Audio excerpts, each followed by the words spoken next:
Hi, welcome to Learning Monkey. I am Vikram. In this class, we will try to understand BSA, branch and save return address memory instruction, memory reference instruction. In our previous three classes, we have covered add unto accumulator, add to accumulator, load to accumulator and store accumulator and branch unconditional statements. So all those instructions has been clearly explained in our previous video. Now we are going to understand our next statement, which is BSA. BSA stands for branch and save return address. So if you haven't watched our previous videos, please watch those videos because this video is a continuation video of that. And every video in our channel is going to be a part of entire course or a playlist. Our suggestion is to follow the entire course so that you can have better understanding of the concepts. And the link for the playlist is provided in the description below. Now coming to this class, what this branch and save return address statement is. So this instruction is useful for branching to a portion of the program called subroutine or procedure. So whenever we write programs, we write subroutines, procedures or functions. So why we write functions is in order to avoid in order to create reusability. So if some part of the function is executing again and again in the program, what we will do is we will separate that part of the function, separate that part of execution into a separate function, and whenever we want that function, we are going to call that function. So that is the use of subroutines or procedures or functions.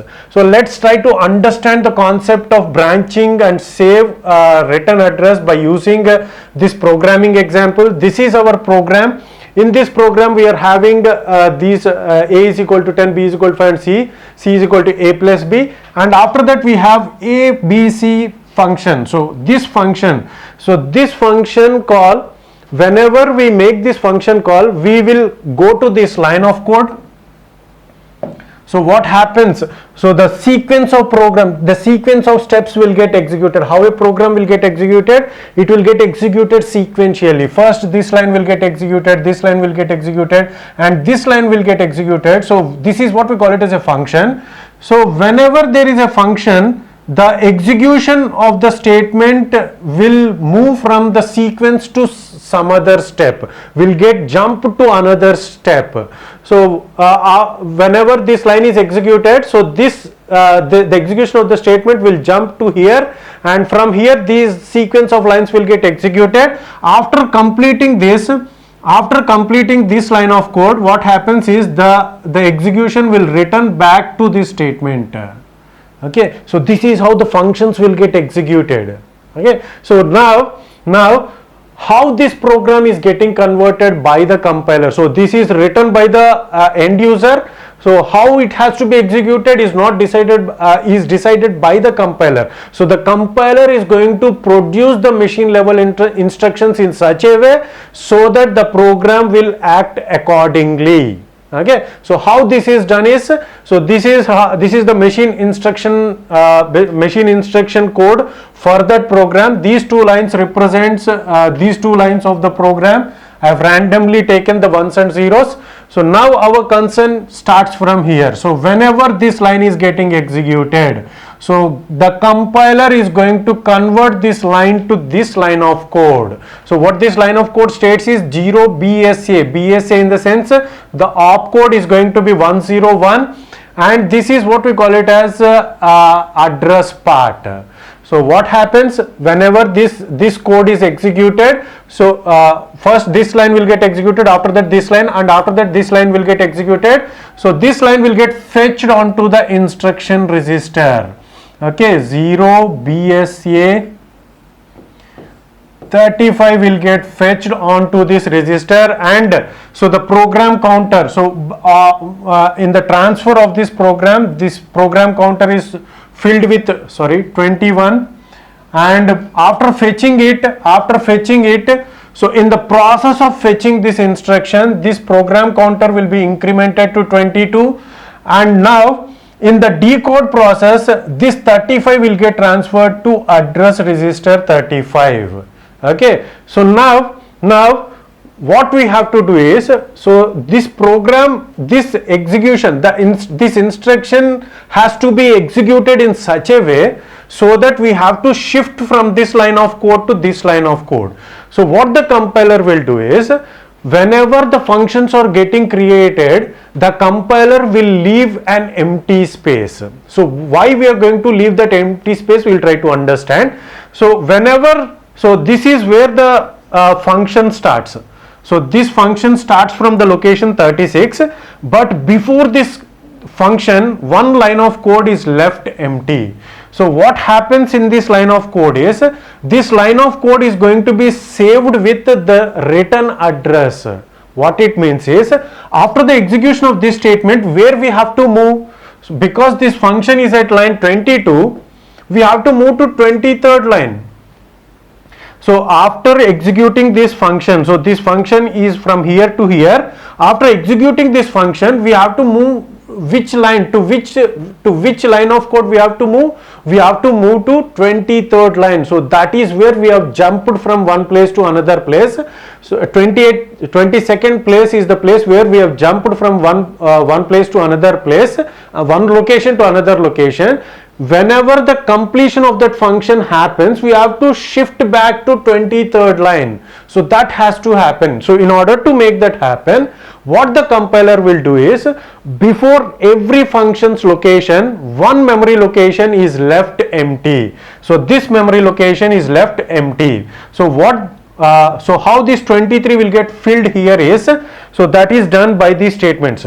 See here, so whenever D5 is getting activated and T4 is getting activated, so T4 is the timing signal where the execution of the statements will start. Okay, so D5 is the opcode for BSA. So D5 and T4 are active. The program counter, so the value stored in the program counter will be shifted to memory address location. So memory address location with this with the value of address register. So what is stored in the program counter? So in the process of fetching this, so this line will get executed to, this line will get shifted to 23, right? Okay, so the value in the program counter will be shifted to memory location of this address register. So what it is? So what this location is? 35. So the 35 location will be placed with program counter's value. Program counter's value is 23. Okay, so 23 will get stored here, and the next is address register is equal to address register plus 1. So this is where this value will become 36, because why this statement is done is because this is where the subroutine starts. This is where the location of the function will start. The function will start from 36th line. So that is the reason why address register will get incremented in the next timing cycle. So in order to execute this BSA, we are going to take two timing cycles. So in the next timing cycle where D5 and T5 are true, what we are going to do is, address register value will be transferred to program counter. So the address register value, what is the value stored in address register? 36. Now 36 will be overwritten with this 23. See here. So actually what we have to do, after this instruction 23rd line has to be executed, but because it is a function call, the location of the function call is at 36. So now the program counter's value is shifted is overwritten from 23 to 36 because the location of the function is at 36. Okay, and after that sequence counter will be made to 0. So now what is stored in the program counter? In the next instruction, which memory location will get executed? So the location 36 will get executed where the function starts. Okay, so this is how the functions will get executed. So this is the statement which makes us possible to execute the functions which are written in the program. Okay, so now after completion of the function, we have to return back to the 23rd line. So how that is done is, what the compiler will do is, after every function, after the end of every function, it is going to fill with, so the next line of the function will get filled with, the next instruction after completion of the function will get filled with this statement. So what this statement states, the discussion about branch unconditional has already been done in our previous video. Branch unconditional, what it will do is, it will shift the program execution to another line. So here it is an indirect address. See here, it is an indirect address. In the execution of this statement, it is going to fetch this value 23. So this location, so the effective address is going to be 23. So the effective address is going to be 23. So this is where we have to shift back to branch unconditional. So this value later in the effective address mode, so it will get converted into 23, and this is where we have to shift back. This is the line where the next execution has to be done. Okay, so we suggest you to watch this video as many times as possible until you get clear picture of every statement.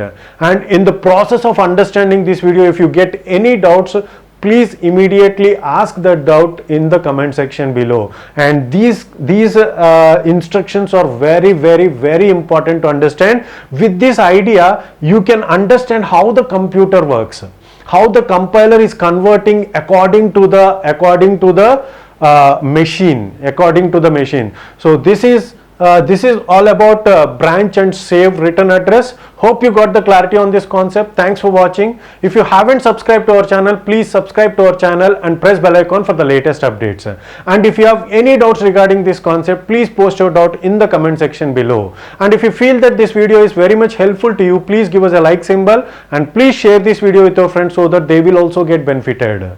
Thanks for watching.